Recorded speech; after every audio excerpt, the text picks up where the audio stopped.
done this before. Yeah, once or twice. The Terriblo Book Club is a podcast dedicated to the important work of tossing rotten tomatoes at the well-deserving on Amazon. I'll just grab my book and duck. Can you judge a book by its hideous cover, bad title, or weird synopsis? They're on a mission to find out, and today we're going to ask them what they discovered. So Paris and Chris will be joining us later. Thanks for jumping on the show.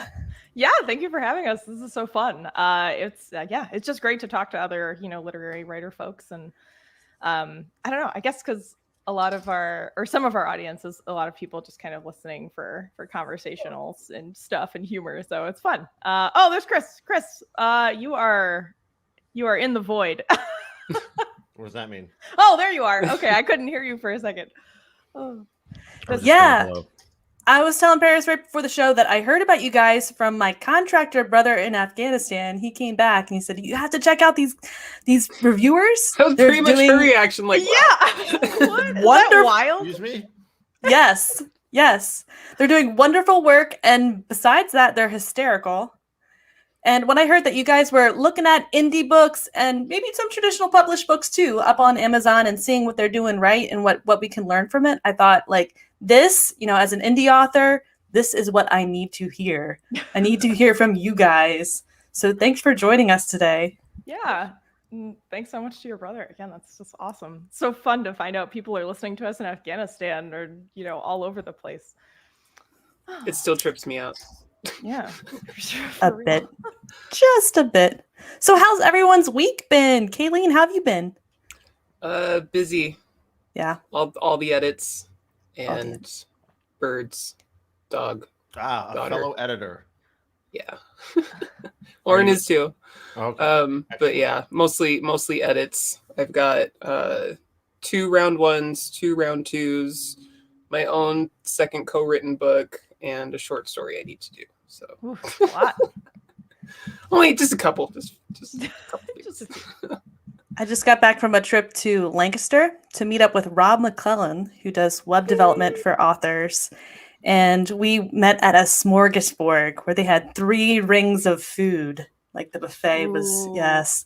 Instead of the 7 rings of hell, it was 3 rings of delicious, amazing food. And we ate our way through it. It was wonderful. Did you have to fight your way through each ring to get to the next course or something like that? Essentially, because there were a bunch of people there, but yeah, we're just putting a little this, a little that on my plate, and I think we did 4 rounds, 4 or 5 rounds. It was good. Sounds delightful. Mm-hmm. Yeah, the Amish know how to cook.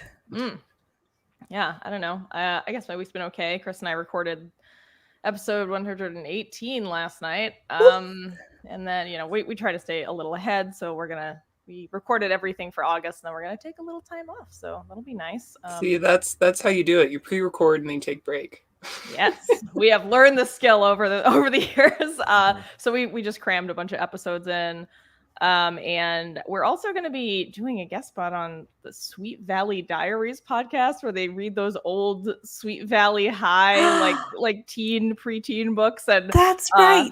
Yeah, this woman who's local to Boston does it, and she asked us to do it, and I was like, of course, this is amazing. I think we're doing the book Teacher Crush, which, as I'm sure you can imagine, has some fun content. So that's our plans for the next couple of weeks. I remember those books. I used to rip through R.L. Stein's Goosebumps books and the Animorphs books back then. I was gonna say Animorphs. Yeah, absolutely.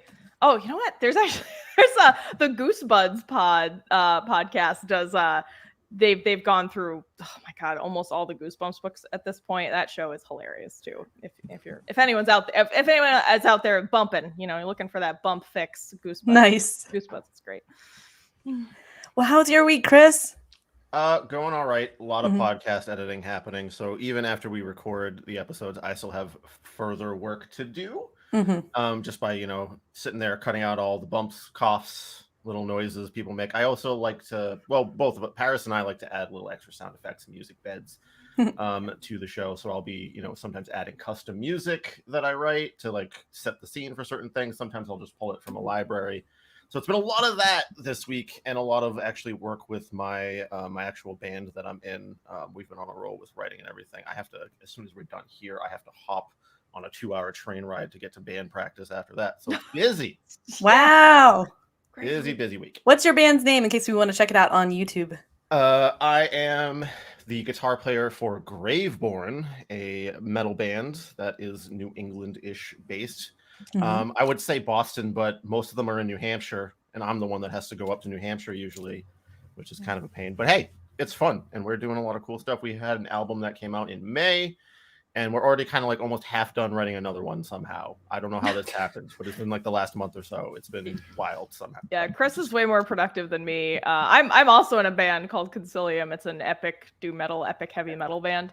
Sweet. And we've just been crawling through the pandemic. I think it was just harder for us to kind of get going. But yeah, I'm hoping to finish some demos of a song this week. So yay. Well, who knew? I mean, yeah. Music and books. Let's do this thing. Yeah, it's fun times. All right, so our first question was submitted by our very own Ellen Campbell, and she wants to know, when did you realize that she was your patron saint? Well, so when y'all first emailed us, I was like, oh, this sounds cool. So, I'm doing my Googling, checking stuff out, and I was just clicking through some things, and I noticed that Ellen was referred to as Ellen the Cutter Campbell. And I was like, oh, she gets it. I love it. Because I can't stand when things aren't tightly edited, tightly written. So it was just funny. And, we have a recurring joke on the show about Terriblo, the bad book god, that Chris actually recently got a tattoo. Yeah, I have along my right arm is a horrible demon. Book demon. Kind of hard to see him from this angle, but he's like this horrible book demon. And That's awesome. It just became this running joke. And our friend D of the Antiques Freaks podcast, they actually drew the mock-up, and our friend Mark Richards did the tattoo itself. But I was just thinking, like, I don't know if y'all have read the Malazan series or know about that one. No. Anyway, there's this whole pantheon of gods, and in my mind I was like, Terriblo and the Cutter are definitely in the same godly house, Nice. Anyway. We're gonna tell her that. She's probably watching. She might be watching now. So what do you guys look for on the Terrible Book Club when you kind of approach a book on Amazon? What would you want to cut out? What would you want to put in as cutters yourselves? Oh. Well, usually it's more about cutting. How have we ever added anything, Paris? Have we ever said like you should add this to? Maybe a couple of times, but I think so. It's rarer than like, hey, get rid of this.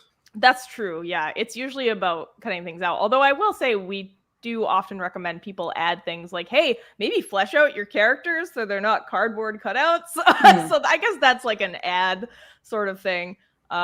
Usually that has to do with villains, especially. Villains can be very cartoony very easily, where they're just there to, I am the evil man who is doing evil things because I like to be evil and I am bad.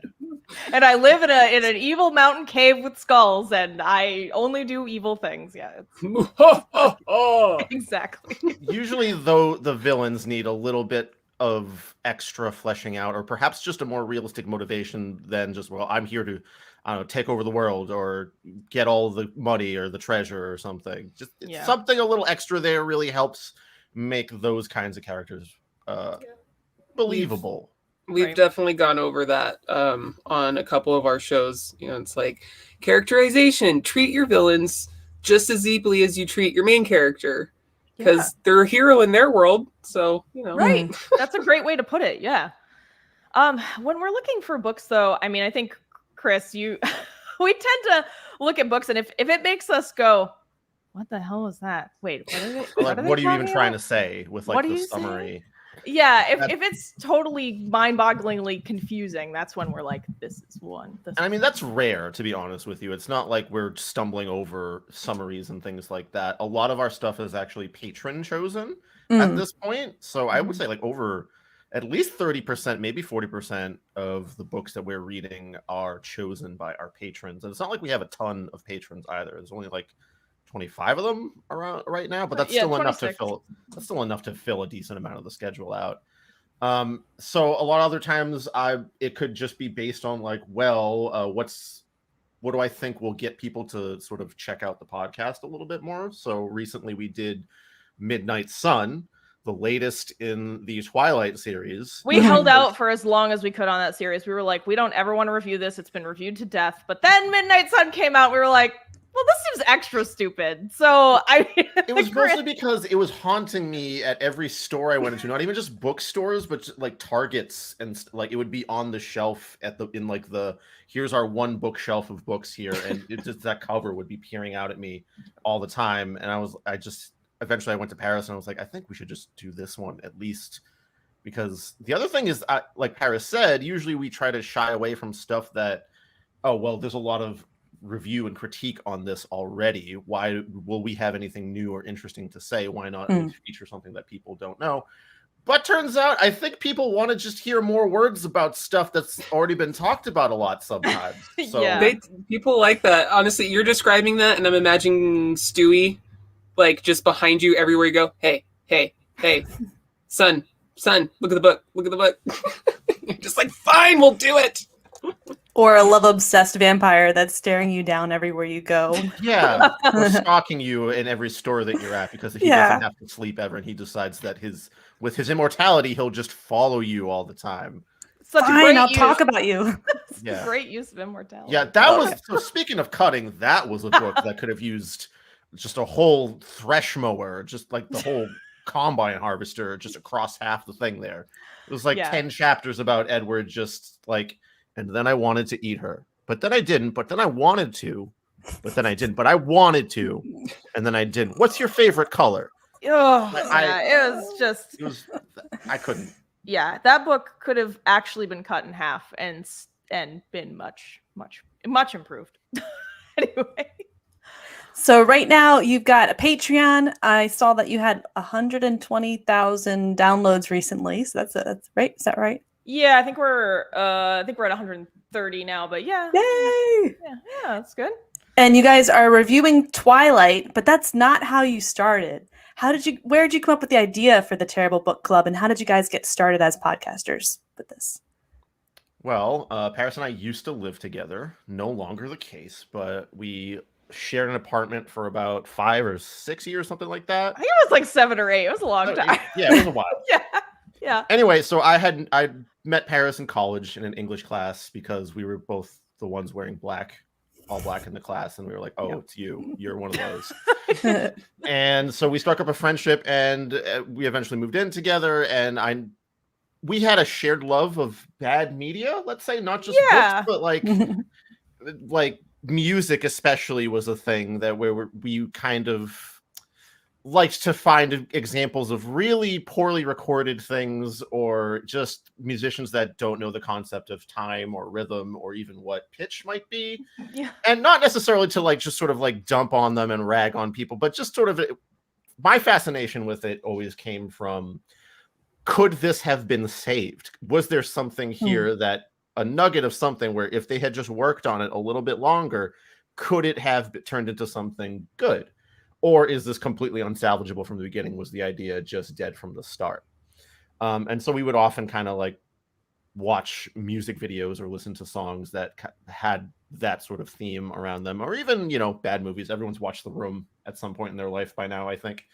Right. And eventually, because we were both reading a decent amount, and I think Paris was actually the one person I knew that read more than anyone else. And since I lived with her, I was like, hey, what if we tried to purposely look at books that we thought were bad, just to sort of challenge our own ideas of judging a book by its cover, but also, hey, that could be a fun thing to do with a friend.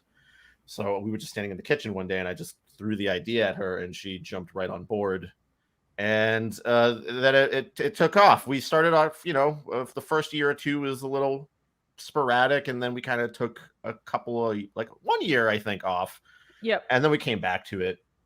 Yeah. And it's been pretty steady ever since. Yeah, the show's been running consistently since January of 2017, but we started in 2015 and then took a break in 2016 and then came back. But it's pretty much it. I remember when we started in 2015, at that point, the only podcast I even knew was Yeah Dude, and I wasn't really into listening to podcasts. I didn't really get into listening to other podcasts until like 2018 or something. I don't know. It just wasn't. It was kind of weird. I still sort of feel like we're not really part of the whole general podcast bubble. Neither of us are super, like, we don't go to conventions or meetups or anything. I feel like we're kind of just on the periphery. We could change that. That's true. We could. That could be helpful. Yeah. We like the 20 books to 50K conference every year in November in Las Vegas. It's the biggest indie author conference, and we're excited to go there, hang out at the casinos. There's been talk of a D&D session and maybe some check out the range together with authors. So it'd be kind of see different sides of the writing world. Would we be welcome there? We're more critiquers than authors. We might actually be taken to the range for other reasons. Yes. This is the information that we need, though, because you said you're looking at stuff if it's salvageable, right? Mm-hmm. So if I'm going to dedicate, months or maybe even years of my life to writing a book, I want to know if it's good, if it's going to be a good idea that can actually pan out and connect with readers before I make that big commitment. So I'm listening to you guys talking. I'm like, this is gold. Well, that's great. I'm glad that y'all have that opinion, because some authors we have read do not. We've had some interesting interactions over the years. I don't know. It can be hard to hear, just honest truth, especially when people are just having fun, enjoying talking with each other. Things get said, what I mean? But like in that realm of thinking, it's like, even though it sounds negative, the critiques really are to help, if you don't hear it, you're never going to see it. Like, you don't know what you don't know kind of a thing. So in your sort of like opinion, because that's what everything is an opinion, what really makes overall for a good book that some of these bad ones might be lacking? Hire an editor that isn't your family member or friend doing it for free. I feel like that's something that is critical and that we see all the time, that these books are, not edited, or they're edited by like I said, like a friend or family volunteer. And those people more than likely aren't going to be, either A, skilled enough to really handle the kind of editing you need to do, or B, honest enough to really give you the critiques you need. So please don't, unless your aunt is like a professional editor, I guess maybe don't hire a family member or a volunteer, and certainly get at least a couple of different sets of eyes on your book before you publish it. We have definitely seen that as probably the thing that sticks out the most to me as critical. So I think a good book is well edited, tightly edited. I think books that kind of have excess scenes or chapters, that definitely bothers me. Grammatical editing is something that I complain about constantly. Chris can't. I think Chris is sick of my pedantic rants about commas and semicolons, but I don't know. That's just personally that kind of gets me. But overall editing, very key. I don't know. Otherwise, I guess I have some pretty, I don't know. I don't really like super sugary, happy endings, like happily ever after kind of stuff. But that's just like a me good book personal thing. Yeah. For example, I think one of my favorite books, actually Chris's too, is House of Leaves, by Mark Danielewski. And so I don't know. I like things that are really challenging, puzzles that you have to kind of solve as you read, that don't give too much away, that really make you try. Things that aren't just leaving clues out in the open. I feel like that can be kind of boring. For me, since I'm gonna take the ball from Paris here at this point, the thing I always look for in the book is just that page turning quality of, do I really want to turn the page and see what's going to happen next? And that's a very general, vague thing to say, but if I'm trying to condense it down into what makes that happen, it is that good editing, tight pacing kind of a thing is especially important with that. If you have, I hate to keep coming back to Twilight here, but it's just such a good example that everyone knows really well, so I feel like I can hold it up here. But if you have the fourth scene where Edward is talking about how delicious Bella looks and how she smells and everything, like, bro, I get it. I understand. We've established you're waiting outside her bedroom window for, like, this is the fifth time you've talked about it. I get it. You Move can on. just gloss over it at this point, or at least start talking about some different aspects of, you know, how she makes you feel, except for just, it's the hunger. I'm so hungry all the time. Yeah. And actually touching back on another point that Kalene said before, and kind of also something Paris said, that objectivity thing. You can't have an objective book review, right? Like, you can't have an objective book review, because that, what would that be? That's like, this book is 320 pages. It has words in it, and they are in this order. It was written by this person, and this is what the cover looks like. Yeah. All reviews are by their nature subjective and based purely on the tastes and likes and dislikes of the person reviewing them. But at the same time, that's why you need multiple eyes on what you're looking at. You need a bunch of different perspectives so that you can take the aggregate of all those opinions, and especially opinions of people that you know are into your particular style, and maybe even one or two from people that aren't into your particular style, although that's admittedly probably a little bit less useful, which is why I don't think a lot of people should take to heart a lot of the stuff that we say around romance novels, because despite the fact that we've read, like, I don't know, like 10 or 15 of them at this point, it's not a style it's not a genre that Paris and I are into at all. So we can have something to say about editing and pacing, but, you know, what people are coming to for that kind of style, maybe you shouldn't listen to us. You should go to someone that is into that thing, and so you know what people are enjoying. I don't know, Chris. I might slightly disagree with you and say people who write romance novels should listen to us, because maybe your romance novel will be different than That's true. You know, yeah. Well, maybe, but I think there's something to be gained from our perspective, but right. Yeah. You're not going to sell as many romance novels to us because we're just not looking for that kind of a thing. True. It's a grain of salt, you know. Yeah. That's kind of what I tell everyone. Just like, take it with a grain of salt. If it strikes a chord with you, is it positive? Is it negative? Why is it negative? Like, if it's negative, maybe it's something you're thinking yourself already and don't want to admit. Yeah, you really need to leave the ego at the door when it comes to reading critiques about your stuff. And Paris and I have read that about our music all over the place. You know, there's reviews about our stuff, and some of it is calling it middling or mediocre. Some has called it outright bad. And there are things to be gained from seeing, well, why do you think this isn't working? What could be done here? And then kind of really stepping away from yourself as much as you can and saying, am I going to just have a bad reaction to that because this is something that I spent a lot of time and effort on, and say, well, no, you just don't get it. When really, you know, maybe you are talking about something that I personally knew, oh, I could have done that a little bit better. I could have, you know, played that guitar solo a little bit better. I could have cut out that one verse segment in this song or something like that. You really have to learn how to take every piece of criticism that comes at you from that other person's point of view and kind of put your feeling, not all of your feelings to the side, because when you're making art, having that feeling there is part of it. So if you completely remove those feelings, you'll have sort of this created by committee feel to all of your art, where it's looking like, at you, warrior cat. I don't want anyone to feel too offended or like make anyone think this is bad. So you'll just try to have this very generic soup of like, I think everyone will like this. That's not what you want either. It's a hard balance, but it's critical to try to maintain that balance. I would definitely say it's among the top 3 things if you're going to get in any kind of creative industry, you need to learn right now. Yes. Like right 100%. now. Absolutely. Sure.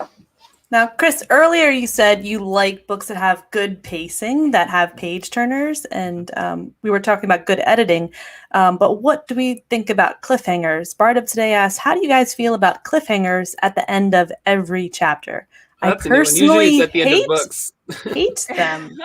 Yeah, I'm gonna agree with Bard of Today. If we're talking about those real obvious cliffhangers at the end of every chapter or at the end of a book where it's like, and then she fell off the cliff, but then there was a gym mat under her, you know, or whatever. It's like those things are really lame, and I think they're awfully contrived, and I also hate them. I really don't like it when the cliffhanger at the end of one chapter is immediately resolved by the beginning sentence of the next chapter. Yeah, that's the kind of thing I don't like. Where if you have it happening every single chapter, maybe you thought you're trying to sell this as like, oh, I'm going to read a chapter every night, and then I'll be excited to come back to the book tomorrow night or something. But I don't know anyone who reads books by like, okay, one chapter tonight, and then I'll be excited for the next one tomorrow or something. Gotta like portion out my chapters. just There's only gonna- so many books in this world. You're just gonna go through it and read it at whatever pace is comfortable for you, for your schedule, or how you choose to consume things. So cliffhangers can be effective here and there. I think if you're gonna have a cliffhanger, don't resolve it immediately. Right, just like very Keep basic the tension point built, here. lingering. But like, if someone fell off a cliff and you don't know whether they survived, have a chapter right there from like your second character's point of view for a bit or something like that. Or like, at least maybe even that second character is happening to walk along that cliffside for a couple of pages or something, and then I don't know, the other character falls on top of them and they both die at the end. I don't know. Yeah, whatever. But yeah, I agree. Good question. It's fun. Respect your reader to like be comfortable with the tension, I suppose, is what I'm saying there. Yeah, But respect don't your readers. overdo it either. No, but that's a great point, though. Give your readers some credit, especially with books aimed towards young adults or kids. I really feel like authors need to give their audiences some credit. Like, people can handle figuring stuff out as long as you're giving them enough evidence along the way, or, you can get creative. You don't have to just, lay everything out really plainly. Again, this is more of a problem with books targeted towards children or young teens. But give your readers some credit. I like that point. I just made an edit because there was a part in one of the books where I was confused what was happening because it was mentioned, but then through the rest of the book, it was never brought up again. So I'm like, is this a thing? Is this thing happening? I'm not sure. So, I mean, the author corrected it, but then they added something again. And I'm just like, no, you need to keep that cut because now you're just driving it into the wall too hard. They get it by now. So we're just going to keep that part cut. We're good now. So yeah, it's definitely, there's a balance on that. And like you guys were mentioning before, it takes multiple eyes to kind of figure out if you've captured that balance. It takes multiple passes too, even just like that's the other side of whenever you're creating something. Don't get too stuck on, well, I put all the time into this thing, so I want it there because I spent 2 hours of my life writing out this one page. But now if it feels like it's driving the point too far, you have to be comfortable with going, okay, well, that didn't work. Yeah, man, that's that sunk cost fallacy. People get way too invested in the time they put into something rather than the actual worth of it in the end work. I mean, I've thrown out many entire songs, in my music career because I was like, you know what? Ultimately, it's just not the right feel. I don't think it works. We just have to let it go, shelve it. And same, like if you spent 2 hours or I don't know, spent 2 weeks on a page and it doesn't work, RIP that page. Sorry. Let it go. Honestly, I spent 3 months writing, I can't remember how much of the book, but I ended up throwing all of it out that's right. I was writing out this whole thing and then I threw it all out and wrote it for a single scene for 2 paragraphs because that's all I really needed. Yeah. And I mean, unfortunately, that's just how it works, right? Like, your brain has to work through things in certain ways. And sometimes that leads to, a whole book or short story becoming 2 paragraphs. At the same time, you're learning what not to do, which is just as important as learning what to do. Your mistakes and failures are more of a learning opportunity than just getting it right the first try, I would say. So there's not a complete waste of time there. There's just learning, okay, well, next time I probably shouldn't go down this particular route. And we got a fun question from the chat. You're about to click that, were you? Yes, this is actually my brother. He says hi. He also says meow. And meow. What is the best, worst book you have ever read and worst, best book? Ooh. Oh, okay. I mean, that's I'm trying this off. Do you need some thinking music? Da na na na na na na da na na na. Best worst book, is this kind of like which one was like the most hilarious to read as we went through, but it was still so like it was so bad it was good, kind of like the dogs that are so ugly they're adorable. Chris, you know what the answer is. I have an unequivocal top tier winner for this episode 50 of our show. It has never been topped for me personally. The Eclipse of Darkness by Robert Szanyi. It was apparently a screenplay, but it sure wasn't formatted like that. It wasn't formatted like anything, to be honest with you. It was like, I have such a hard time describing it. It was this guy's view of I don't know, reality and how Paris, I want to hear you describe this because I've never been able to articulate what the hell is going on in this book. It is basically an unknowable eldritch horror of a literary work. I mean, there's no other way to put it simply. So the full story around this is that we got an anonymous tip to read this. This person was like, I don't want to be known as the person who recommended this. I'm guessing maybe it was like a coworker or a friend or family member or something. So we have no idea of what their relation to this person was. So, when we get anonymous tips, it's usually good. We're like, all right, this is going to be interesting.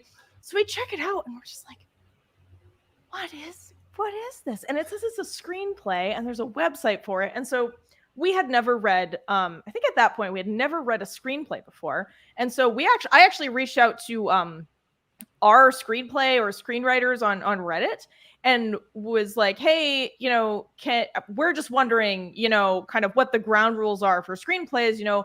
Is this too long, too short for a screenplay? Because we read it and we're pretty confused about the formatting. We were like, is this just like something we're not understanding about screenplays? And so many of them responded and they were like, we don't know what the hell this is. It's not a screenplay. Oh my God, this is so long. This isn't formatted right. What's going on? And so we felt a little better after getting a little consultation there from the screenwriters of Reddit.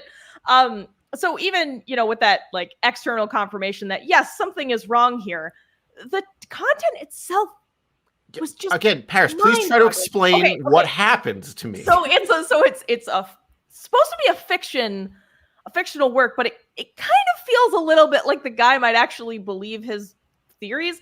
So I'm trying to remember. So there's this man and he works at the Insane Factory. Oh my God, that's right. The factory that makes electric chairs with crowns of thorns on the top. And also there's pictures of nuclear explosions on the side of the factory. Mm-hmm. Also, they make syringes for some reason. So just totally nonsensical things kind of thrown together because the whole point of the book was screenplay, the author was trying to tell this story sort of about like God and the evils of man. And there was like a reincarnation of Mary in a blue sundress who lived across from him. And there were God batteries.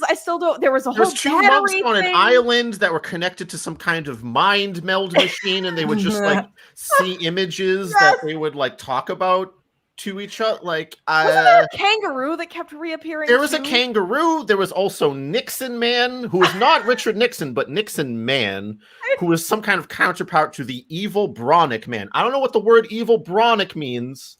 I think it has something to do with the evolution because he also kept talking about how we lived in the decay of evolution or something. And this was the bad state to be in because something happened in the Garden of Eden or something. This sounds like someone's like weird, like nightmare, not quite a nightmare dream that they just vomited onto their page so they could remember all the crazy things that they experienced. Yeah, that is what it seemed like. And so just to clarify, we actually reached out to the anonymous tipster. We were like, hey, this is pretty wild.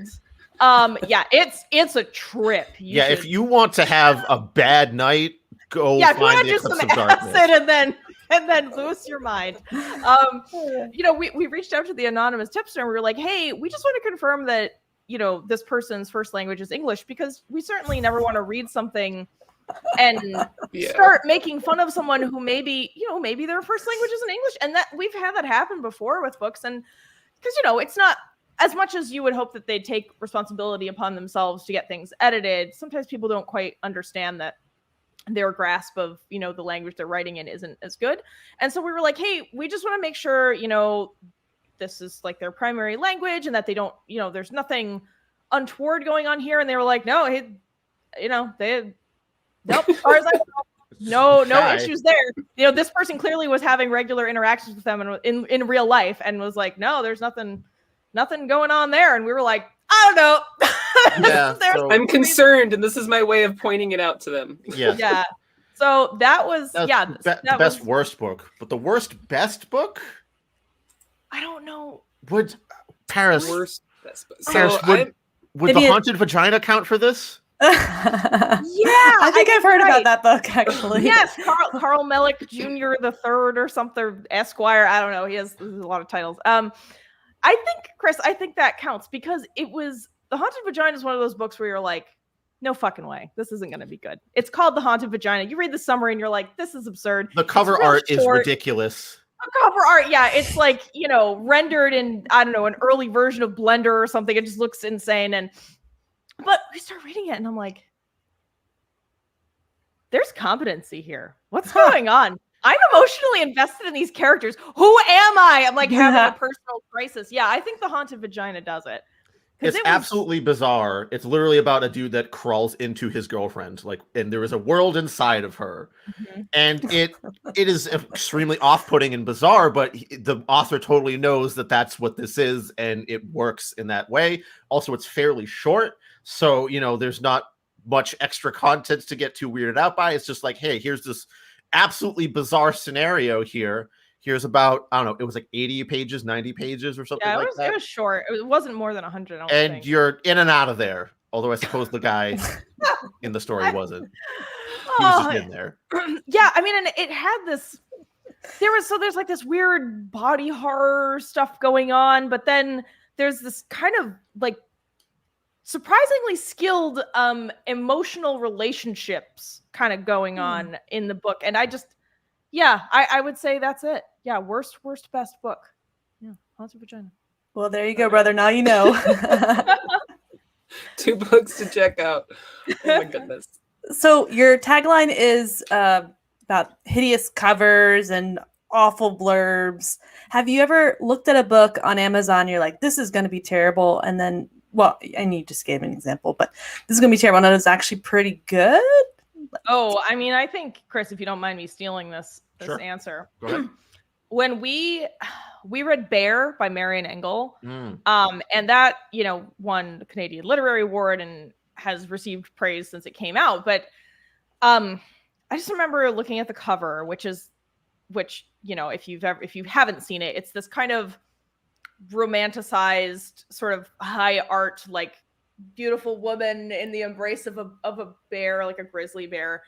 And, you're like, all right, this is some weird shit. Like, how could this be good? And I remember, and the premise of the book is that a librarian falls in love with a bear, like a bear-ass bear, like a bear from the woods. We're not talking about a man. We're not talking about a shapeshifter. We are talking about your bear. And so we're like, there's no way this could be. Honestly, it's I think it might be one of my favorite books. It might be the best romance we ever read, Paris. Oh, no. It might be. It is so uncharacteristic of anything I've ever read. And it's also very tightly written. I think it's like 110 or 120 pages or something. A little bit longer.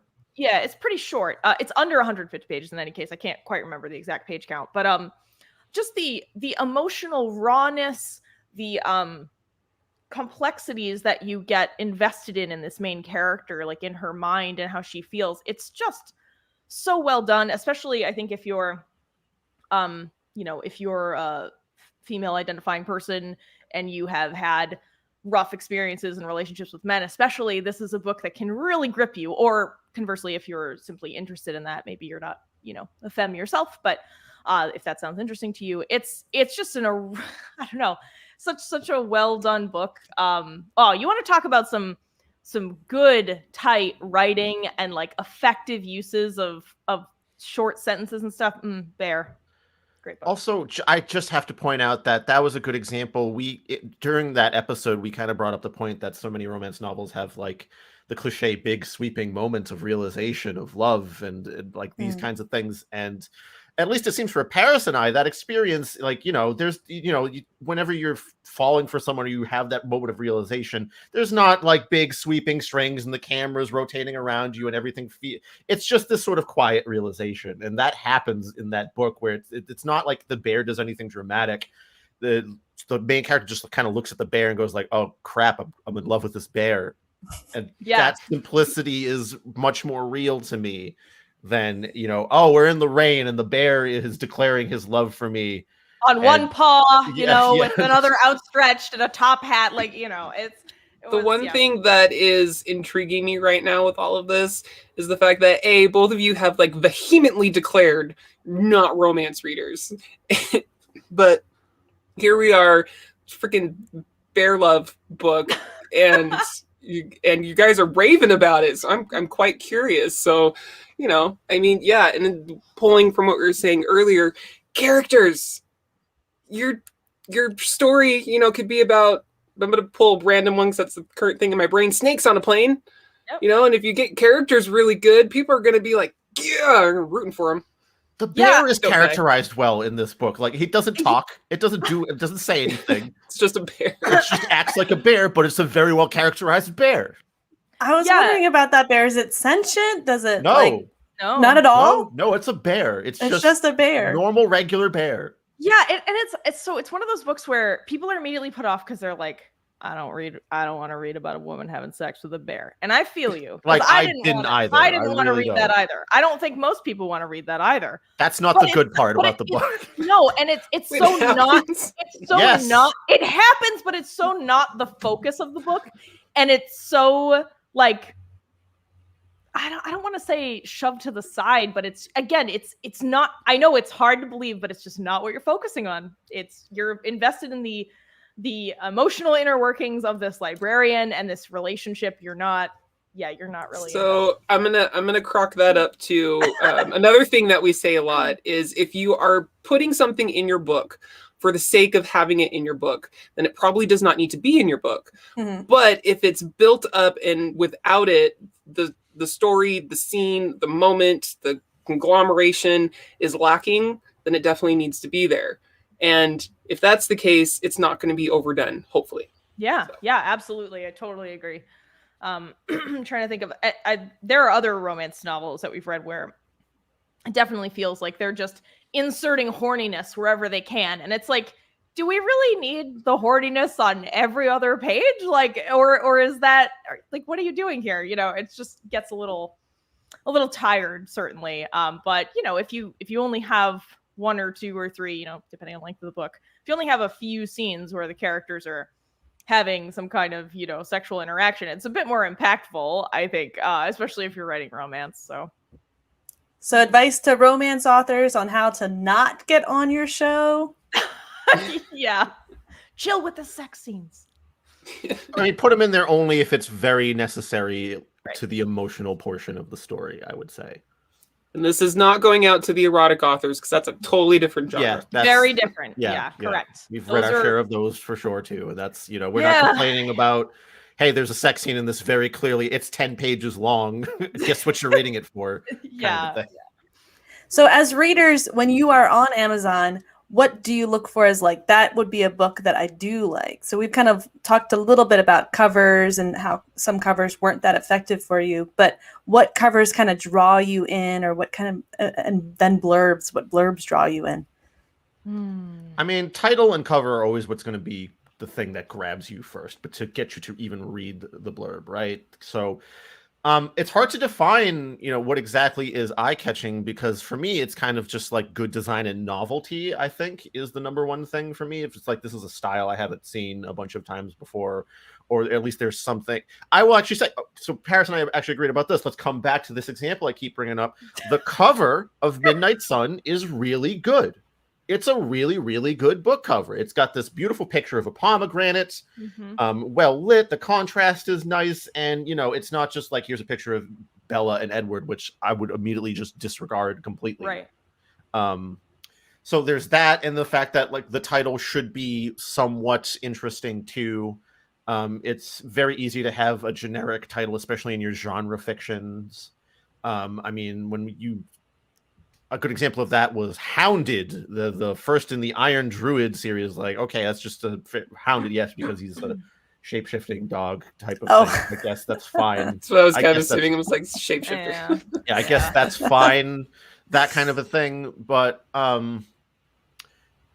yeah, like an interesting title that makes me go like, okay, well, what's that about? And an eye-catching cover that is at least has unique but good design. And that's a hard tightrope to walk, especially since a lot of authors aren't graphic designers. So that's another case of where you need to outsource that kind of work to someone who knows what they're doing. There's a lot of things you have to outsource to someone else to sell a book, honestly, more than just writing the content of the thing, the design, the marketing, the editing. It shouldn't just be your brain doing all the work, because that very frequently it's not enough to cover all the bases that you have to be covering to have a successful piece of work. That even holds true for music that Paris and I do. We need people to check it, like do the cover art and the graphic design, the layouts, the mixing and mastering, which is a whole other thing that, you know, I'm not amazing at it, so I have to outsource that to other people because I'm here to compose and perform. And everything else that goes into that is someone else can do that. Yeah, I agree with Chris. You know your strengths and definitely hire someone else to do the cover art or design or whatever. For what makes an interesting cover for me or an interesting blurb, I mean, I really like kind of simple, sleek designs. So things that aren't crazy busy, or I guess I don't know, it's tough to describe, right? But I think, trying to think of some effective covers. Oh, you know what had an effective cover? We recently read this children's book called Leon and Chris, and the author, Alex Donahue, hired this person to do the art, and it was adorable. I mean, if you look it up, you're like, oh, I'd buy this for my kid, like just because the cover is so cute. It's like this cute little fox boy and a cute little raccoon boy, and they're in the woods and they're playing together, and it's just it's a really nice cartoon style, and it immediately grabs your attention. You know, it's professionally done. So of course, I can't remember the name of the artist off the top of my head, but Leon and Chris, if you look at the cover, real cute, you know, great art. Even though it's not a style I'd really, you know, I'm not looking for kids' books, but if I were, I would see that and go, well, I'll pick this up and read the back, you know. But generally, I think, yeah, going simpler is better. Definitely hire someone else to do it. Please don't try to like open up Photoshop for the first time and make your book cover. Good God, don't do that. Yeah, please don't. Or I guess I really like sort of simple geometric like pattern stuff with bright colors, like contrasting colors, like teals on blacks and things like that. I don't know. Extremely specific taste. Yeah. Like, only have teal and black book covers if you want Paris. No, it's not necessarily. I'm trying to think of book covers that I found effective in the past, and the House of Leaves cover, actually bring that back up. It's just sort of like this basic square geometric design with like some leaves going across it. It doesn't have to be anything mind-bending or out there, just like well done and eye-catching. It doesn't have to, you know, have something completely wild on the cover. Yeah, I agree. It's definitely a hard balance because you want to hit those genre notes so that people scrolling can be like, ooh, there's a book that I know I like, simply based off the color, get that title right. But I agree, if there's some covers where I'm just like, this would be so much better if you cut like half of what's going on. Like you don't need all these pieces and moments. Like I haven't read the book yet. I don't know what all this is for. Like metal album covers are especially heinous in this realm. Let me tell you. Just go to like look any like sort of like indie metal band album submission page, and boy, will you see busy covers. Too much stuff. Yeah. There's like a couple of centaurs and they all have different weapons, and here's a snake crawling along the ground. Also, there's lightning. There's a volcano. This is just it's insane. So I would great case study in what not to do usually. But back in the day when you got like an album in your hands and you're looking at it, you know, you might want to like study it and see what all's going on there, you know, put it on your shelf, enjoy it. But when we're just looking at a book on Amazon and it's on the screen, it's kind of a different matter. Yeah. So something simple might look a lot better on a computer screen that way, or, you know, your phone when you're just scrolling through. Yeah, that's a good point. It's definitely a big difference between, you know, a physical book that's getting printed and something that's only going to be online. Yeah, I agree. All right. So have you guys found that you can judge a book by its cover? Maybe very generally, sure. Like when you're not going to get an absolute pinpoint accuracy. My opinion of this was exactly what I thought the cover would be. But like based on reading the blurb and looking at the cover and maybe reading the first few pages, I would say like a 70% accuracy rate, perhaps. Yeah. I mean, I think with certain genres too, it's kind of easier. I don't know. Yeah, I don't know. I'd say I've rarely been like 60 to 70%. like the true surprise of like, wow, this is not at all what I thought was going to happen. That is a rarer than not circumstance, I would say. Yeah, I'm trying to. I think we really like Bear. We talked about that. We really liked The House in the Dark of the Wood by Laird Hunt, right? Yeah, but I think even when we looked at that, the blurb and the cover and everything, we were like, this will probably be okay.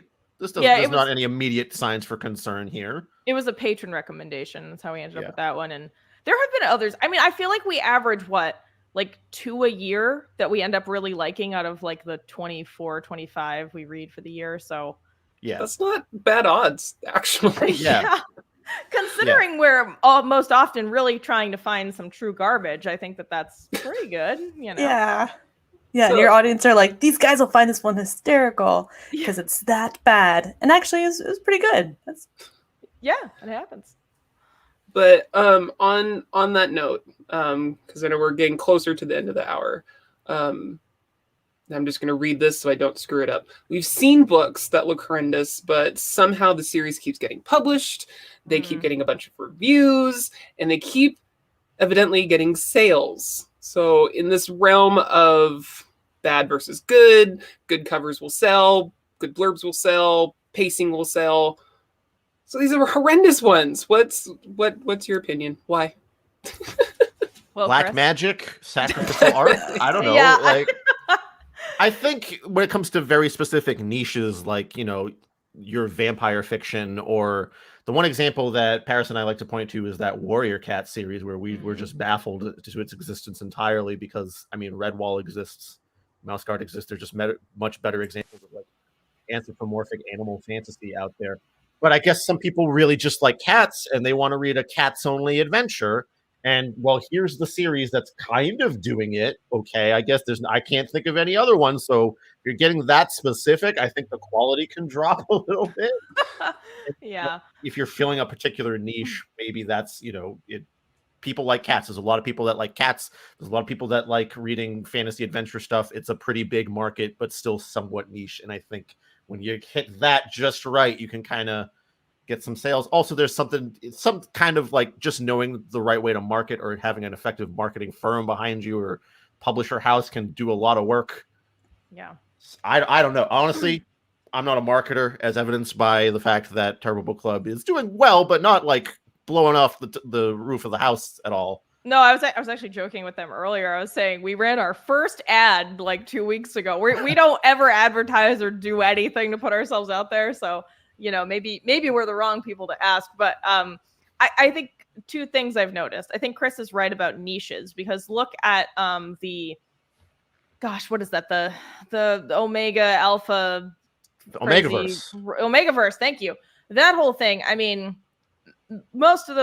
from what we can tell, a lot of those books are not great, but there are hundreds, perhaps thousands of people writing these books in this genre. And it just seems like people are really into that specific universe with this hierarchy and the weird sex stuff. And it just does it for them. I don't know, you know? And secondly, I think unfortunately with like more indie authors, I think some folks can be, you know, it's like everyone wants to be nice and make friends and stuff. And I think sometimes that means that people don't critique when they should. And this happens in music too. I think that it can become a little bit of a closed feedback loop where people are like, yeah, it's great, it's really good, even though it's not. And so I think unfortunately some things can get popular because it's like, well, my friends from this group think it's good and I'll buy it. And well, I guess I should recommend it because they liked it. And it just turns into this big monster because people don't want to kind of give honest critique or step on toes. Yeah. So the Emperor's New Clothes phenomenon. Yeah. Yes, exactly. On Amazon. On our show, we're trying to learn so that we can be better and better. So what would be your like top 3 tips to an indie author, maybe someone who's maybe publishing for the first time, but trying to get their book out there, trying to make it look good, get a good blurb, get good editing. What can they do to put their best foot forward, do you think? Well, I think number one, like I said, please hire an editor. Don't have your friend or mom or dog volunteer to edit for you. And definitely err on the side of being concise, even with your blurbs and stuff. You know, I don't need to read a 2-paragraph blurb.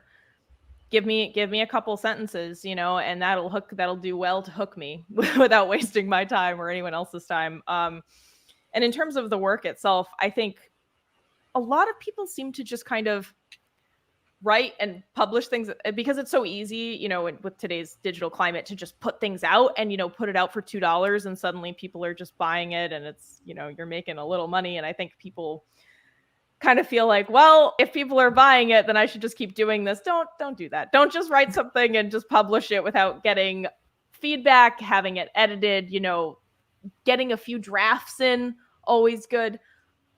I think what Chris said, just kind of make sure you're outsourcing the things that aren't your strength. You know, if your strength is writing and plot construction and character creation, hire an editor, hire a graphic designer. I know it's hard to say that because I know not everyone has the resources to do that, but the internet is vast. There are many people looking to help each other out. You know, maybe there's some kind of editing swap you can do. You know, maybe you can help edit somebody else's stuff, they can help edit yours. You know, there's probably a way to barter your way through this if you don't have the financial resources to do so. But I think that's my recommendation. Chris? I was basically going to say the same thing, where it's like, try to play to your strengths and don't be afraid to bring someone else in, even to do like maybe a little bit of punch up writing for you. I mean, you can put that down. I'm not sure if that falls under the editing umbrella here, but I keep bringing it back to my music. I have people outside of my band that I'll go to and be like, hey, do you think this idea could use a little tweaking? And they'll be like, just, you know, end it this way or move this note here or something. And especially, I mean, in a band, it's easier to do that because you literally have other people that you can go to. Like the other guitar player in my band, we're fantastic at bouncing ideas off of each other, and coming and being like, okay, well, have you tried this way or have you built upon it this way? And I think writing being such a solitary thing, you don't get as much of that. And I think perhaps more writers should try to bring other writing friends into their world and have them say like, well, if you had to rewrite this page, what's a tweak that you would make here? And kind of build off of that. And secondly, going back to the drafting thing, like waiting until you're really, truly 100% well, you'll never be 100% satisfied, so not that, but waiting until there's a moment where you're really excited about every last page that's happening in the book. Like if you, it's very easy. Like, I've completed the project, it's done. I'm just going to put it out there so I don't have to worry about it anymore. Give it a couple of months, maybe even more than that. Like, put it aside for a bit and then come back to it later with some fresh eyes so you can see, is this still working the way I thought it would? And if it's not, then do a little moving around, do a little cutting, do a little addition, and wait until the moment where you're like, I'm pretty sure I can't do much else to this, and then put it out. Yeah. That is honestly excellent advice. And it's one of those things that we will continuously be saying, we will continuously be hammering into the ground, because I mean, you need to have, like, you should hope to reach for, you know, that moment where you're not pissing off your readers. You know, it's like where you're reading this page, like, because that's one of the things that I do. I read that first page, and if I'm not gripped within the first couple sentences, you know, I typically know why. And I'm just like, it could have just, it's so easy. It could have been just such an easy thing to just, and it would have had me, but I can't anymore because it's nails on a chalkboard. Yeah. But also, I did also want to bring back what you were saying with the, you know, why are bad books getting so much attention? And so for all new authors out there, all authors that are still griping at the grindstone after years of trying to just like make it in this author world, is such a true statement. You know, it's like, hey, put a review on my book. And so someone does, and then someone else recommends it. It's like, well, it's not really my thing, but it has 30 reviews saying that they like it, so someone likes it. And then people are like, oh, well, then I'll read it. And those are generated sales. Those are generated, you know, where it might not necessarily be a great book, but because so many people are passing it along, you know, kind of like fruitcake. Some people like fruitcake, and most people chuck it in the bin. Yeah, most people just get the tin and are like, who can I give this to? It's like, and then it ends up staying in your cabinet until next Christmas, so you re-gift it, you know. So like, I just, like, at this point in my authoring, editing career, a lot of those, you know, bad books that are so popular, that's kind of how I see it. Yeah. Anyway, I'm rambling now. I need more coffee. It's early for me over here. Oh, are you a West Coast time? Yeah. Oh, I'm in Central and Chris is in Eastern right now. No worries. A whole gamut. Mhm. No worries. Yeah.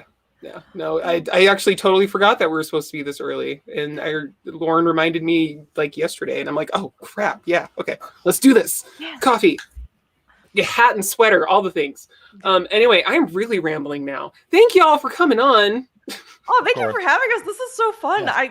It just feels, I don't know, it just feels lovely to talk to other people about what we do. And Also, I don't have to edit this podcast, which feels great. I can just talk and it's over. that's true. No, the great thing is it's live, so all I have to do is download it and post it, which I've been behind on, bad Kalene, and call it good. All right, so for everyone out there, we want everyone to go and check out your Terrible Book Club and get more recommendations on books that they can also check out and maybe be surprised. Where can people find you? Terriblebookclub.com will lead you astray into our world. But you can also find us on any podcatcher app, just Terrible Book Club. We're also on Instagram, Facebook, Goodreads. We have a Patreon, patreon.com/terriblebookclub. I don't know. I'm sure we have other things out there that I've forgotten. If you want to contact us directly, you can always send us a direct message on any of those platforms, or you can email us at terriblebookclub@gmail.com. And there you have it. You heard it here.